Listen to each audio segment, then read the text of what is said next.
I'm just going to be honest here. If 99.999% of teachers walked away, said, I'm done with it, I'm never teaching again, our society would operate pretty much the same way as it has been operating. The only tangible difference would be that parents, guardians would not have free babysitters, a place to dump their kids off throughout the day when they work. But outside of that, our economy would still function, people would still go to work, everything would still be copacetic. And that's because teachers have this overemphasized sense of importance.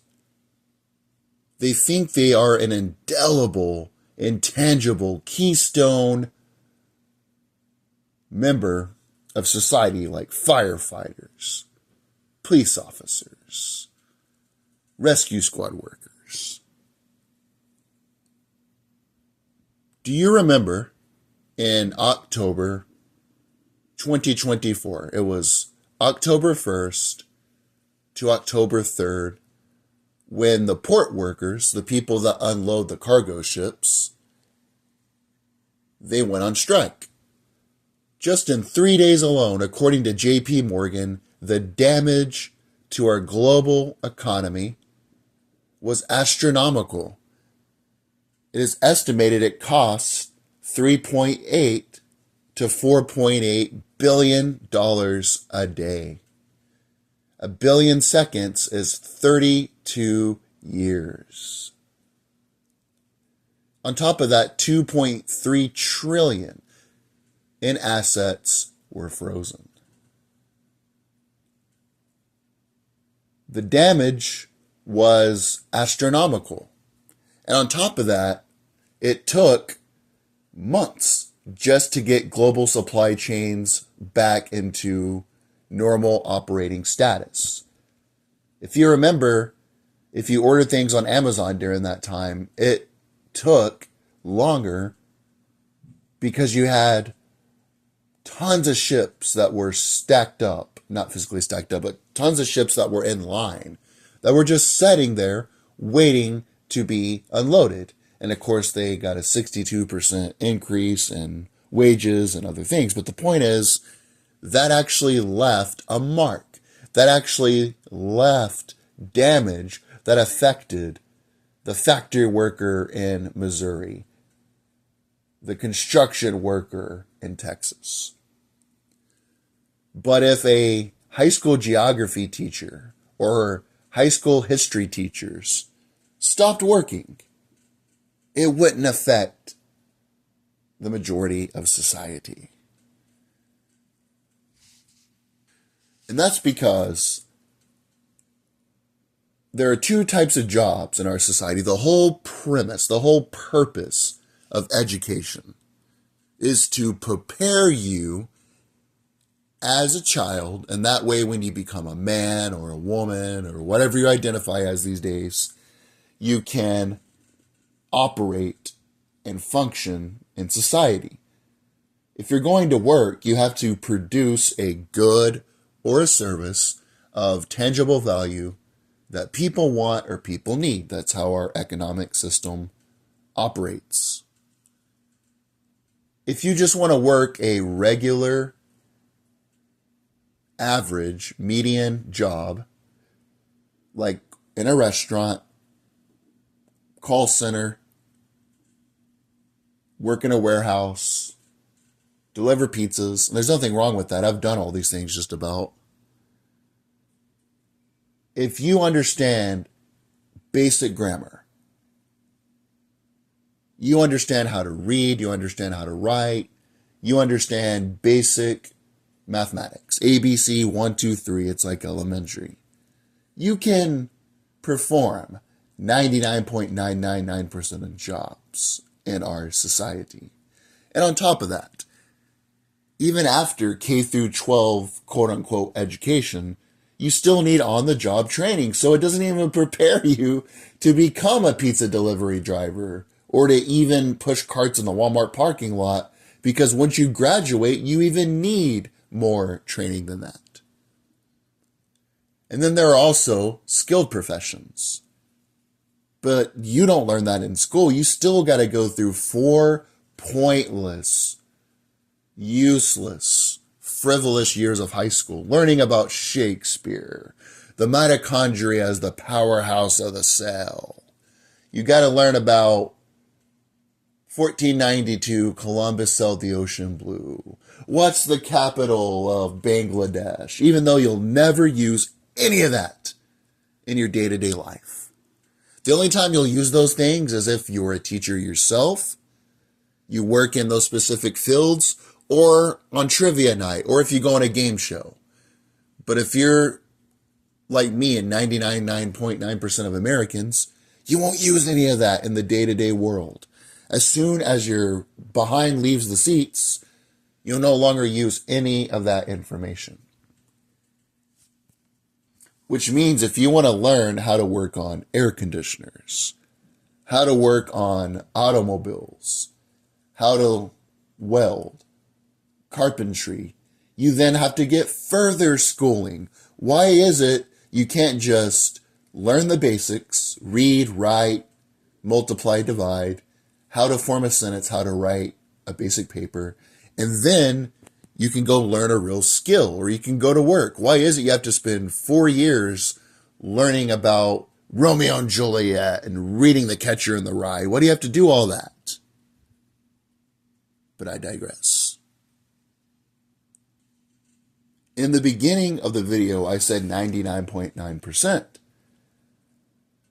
And I mean that wholeheartedly. You need teachers who teach the basics. There are plenty of students who don't have a stable home environment.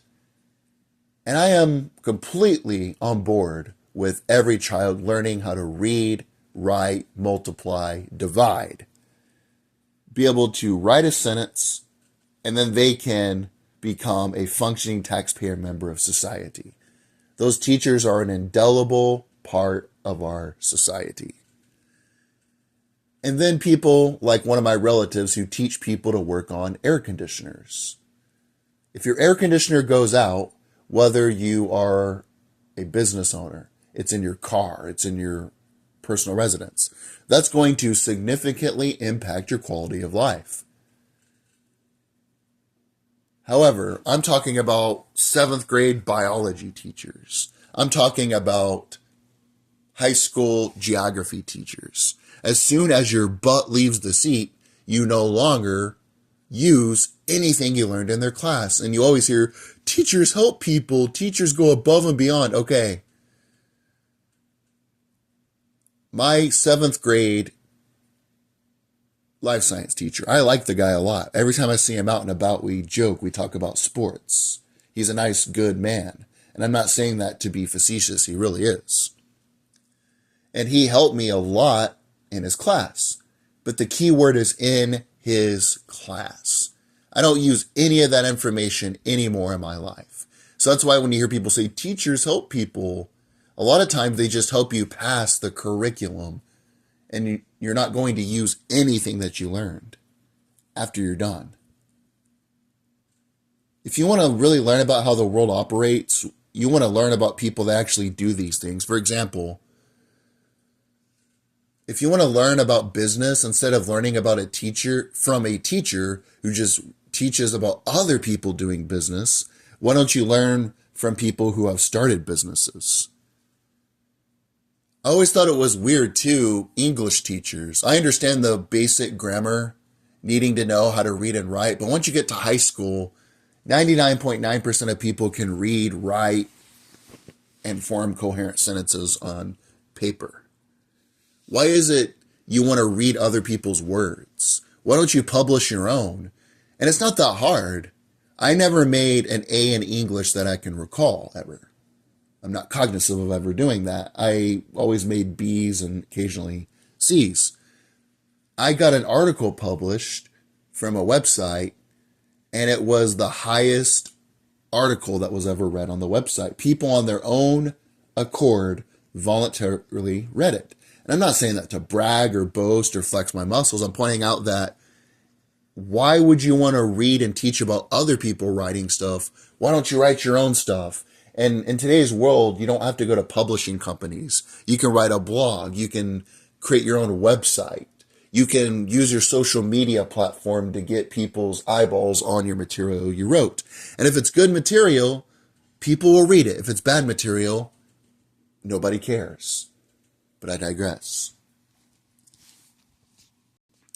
What I really found extremely interesting, extremely shocking. I'm not shocked by a lot of stuff anymore.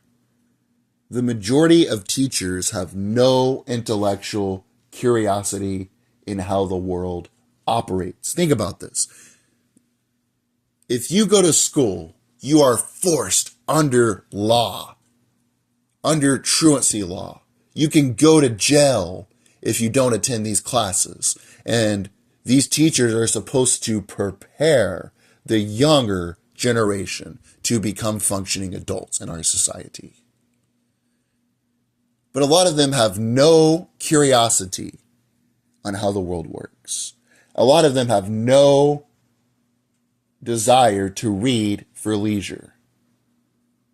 They have no capacity to have an intellectual conversation about how the world works. I won't give specifics, but I have a relative who is a teacher. Back when I lived with my parents during the summertime, they would have other teachers come over and stay at the residence for a period of time. I remember one morning I was reading about a particular subject, and then I was reiterating it to my mom. And we're both voracious readers. We read quite a bit about things. And that individual had no intellectual curiosity, no capacity to add anything intelligent to the discussion. And they're the one who is supposed to prepare, supposed to water the seed of the mind that grows into the next generation. I dated a teacher. Technically, we never officially dated, but we went out a couple times. I remember I was off work one day, and they asked me what I did during the day. I stated I was reading a book. It was a book about World War II, about the Japanese. And she stated, "Are you doing that for leisure?" And I said, "Yeah. Don't you read? You're a teacher. Aren't you interested in how the world works?" And I wasn't asking that to be facetious. I wasn't asking that to be controversial or bombastic. I was really assuming you're a teacher. You're supposed to teach other people. Aren't you interested in learning it yourself outside of the curriculum? And she said, "I can't remember the last time I read a book for leisure. Once I left college, I haven't really read about that stuff. And throughout the day, I just focus on the curriculum." You see, they focus on the curriculum. If you regurgitate the right formula, you regurgitate the right answer, you fill in the right bubble, you're considered an intellectual. They don't teach you how to think outside the box. They don't teach you how to think critically. And that's because the education system is not set up for you to become a critical thinker who critiques the system. If you just ask yourself a few common questions. Why are we paying almost $1 trillion for interest on the money that we print to the Federal Reserve, which is not federal and has no reserves? Why is it when you're driving on the road, you hit potholes? America is the wealthiest country in the world. The number one cause of bankruptcy is unpaid medical bills. Why is it grocery prices are higher, but we're always in the Middle East? And we're paying taxes for what exactly? a military that goes overseas and gets involved in conflicts that don't do anything to help us. And I respect the military, but why are we spending all this money on the military when we have homeless veterans, when we have potholes in the road, when healthcare and housing is unaffordable? And they don't want you to ask those questions, you see. And that's because our education system was bought off by the Rockefeller Board of General Education. It teaches you how to be an obedient worker bee. Think about it. You go in at a certain time. The bell rings, and like Pavlov's dog, you go to your first class. And then the bell rings a certain time, you go to lunch. You're taught to think within a structure. You're taught to think within a system that is constructed by someone else. And if you look into Jeffrey, I won't get all into this, but he does have connections to the current education system. Just look into that. I won't expand on that point too deeply here. Let me give you a quick example of the difference of just regurgitation, memorization, systematic thinking, as opposed to critical thinking. And I'm just using this historical example. This is applicable to science. This is applicable to economics, but history just happens to be my favorite subject of choice, along with economics. Stating that Germany got involved in World War I and World War II, and then the country was devastated economically and politically, and then regurgitating the dates the war happened, regurgitating the causes it happened. That's textbook thinking. That's inside the box thinking. That's what teachers do. But as someone who reads history, this is the way I was thinking about it.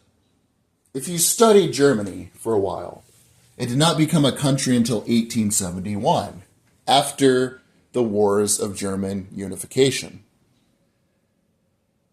Germany was a powerhouse before World War I.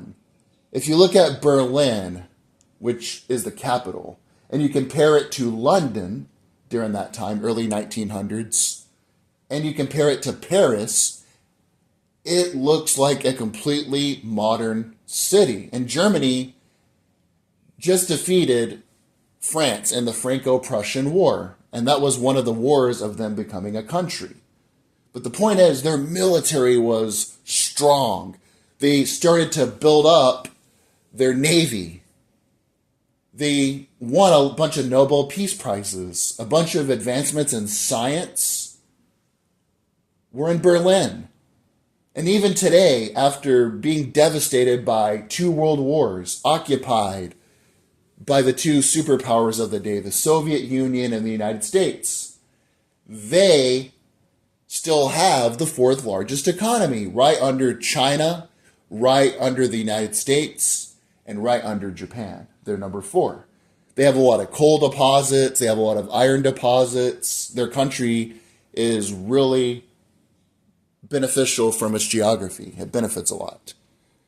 There's a good chance that if the war never happened, because World War II shaped China, they don't teach you that in school. I know these teachers don't care about this, but if you get a chance, look into China versus Japan in World War II, and that really shaped modern China to this day. And then Japan, of course, was occupied by Douglas MacArthur after the war, and it benefited from United States administration. But if World War I didn't happen, World War II wouldn't have happened. There's a good chance the United States would have been number 1, and the British Empire would have been surpassed by Germany. Germany would have had more colonies. Germany would have had a strong economic industrial base. We all know the British Empire really was done in 1956 after the Suez Canal crisis. That's when the United States became number 1. But there's a good chance Germany would have filled that role. But you see, teachers don't talk about that stuff. They have no intellectual curiosity. They don't care how a combustion engine works. Because if they did, they'd be working on cars instead of teaching about it. You're going to learn a lot more on your own than you are from teachers. Especially today, you can utilize all the resources at your disposal. You can use ChatGPT. You can read books. You're going to learn the most you ever know just from simply reading books. You have YouTube. Teachers are even more obsolete than ever. You have all these other resources that you can use to learn things. Podcasts. You can listen to experts. If you want to learn how to work on a car, why don't you talk to a mechanic? If you want to learn about medicine, talk to a doctor. If you want to learn about history, read a history book or learn from a historian. You don't have to learn from these teachers who have no intellectual curiosity on how the world works. Last point. I know I'm being a bit verbose here. I really enjoy reading now. I try to read an hour a day, sometimes longer, depending on the subject, my interest, and what happens throughout the duration of the day. School makes you hate reading. The material they make you read, it sucks. I don't know how to use any other term. The Scarlet Letter, Lord of the Flies, Kill a Mockingbird, all those books suck. And the Scarlet Letter is so complicated. Shakespeare's so complicated. Nobody speaks in that language anymore. The majority of books you read, the majority of articles you read, if you read on ESPN about, I'm a big baseball guy, I like reading about baseball, or you like reading the New York Times, you like reading about politics, whatever your interests are. It's going to be written on an 8th grade reading level.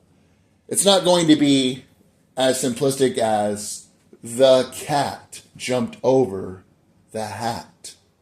But it's also not going to be as complex as the intricacies of the human mind are quite expansive in nature. All of your neurons and synapses fire in synchronicity and construct your emotions. All of your stimuli that you respond to in the world is how you construct your reality. Thee, thy, thou, thee, thy, thee. It's not like that. It's just going to have normal sentences and normal verbiage. If you're going to make us read in school, why do we have to learn thou, thy, thee? And then people think they hate reading. And then you go to the library, you get a normal book, and you're like, wow, I can understand what this is. And I could have understood it even before I took one class of high school. Not saying teachers are bad people. You can only cook with the ingredients you're given, which is the curriculum they're given. I'm just saying these are not really the smartest people. If I was able to learn about how the world works, and I wanted to learn about a subject, I wouldn't want to learn from teachers. The majority of them have never worked a real job. What do they know about the real world? They've went to school for 12 years and 4 more years or longer. But you learn most lessons in the real world. If I wanted to learn how to run a business, I would talk to someone who's ran a business. If I wanted to learn about the military, I'd talk to people who are in the military. If I wanted to learn about cars, planes, trains, automobiles, I would learn from people that work on them, that work in the real professions. I just don't think teachers are really an important part of society. As soon as your butt leaves the seat, you're not going to use the majority of what they teach you. But yet they have such an inflated ego. You see these bumper stickers like, if you can read, think a teacher. And you're told teachers need to be paid more. They're benevolent. They care for the children. The majority of them are just there to get a paycheck. Think about it. If you work in a restaurant, it doesn't mean you're a food connoisseur. If you work at a grocery store, it doesn't mean you're particularly passionate about the grocery industry. Which is fine. Teachers usually aren't particularly passionate about knowledge. Which is fine. But we're bumped on the head all the time about, oh, they care so much. They're benevolent. They're caring. They care about the children. Or, oh man, that person's a teacher. They must be smart. And a lot when I tell people this stuff, they're like, Once you become a teacher, I'm like, number one, you got to teach within the constructs of the curriculum. I can't talk about this stuff because it's my own opinion and I'm not reading off a damn script. And number two, you're not going to learn from a teacher. You got to learn in the real world. Learn from your phone.